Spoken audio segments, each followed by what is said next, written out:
એ madam, આ વિક્રમ CNG વાળો છે.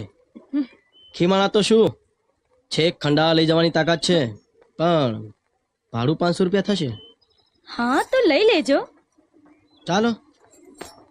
એ હીરો ઉભો રે. આ પેસેન્જર મારું છે અને એને હું લઈ જઈશ. હા હા આવી જાઓ, ગાડી ઉપડવાની તૈયારીમાં છે. હા હા આવી જાઓ આવી જાઓ. એ ભાઈ, શેમાં બેસું એ મારી ઈચ્છાની વાત છે, સમજ્યા?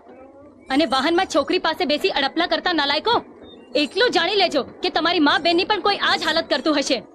અને મને ફક્ત પર્સમાંથી પૈસા કાઢતા જ નથી આવડતું, હાથમાં ચપ્પલ લઈ ફટકારતા પણ આવડે છે. ચાલો છાનામાના હાલતા થાવ.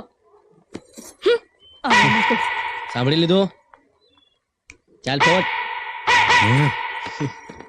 સોરી જોઈને એક ગોળા થયા નહીં.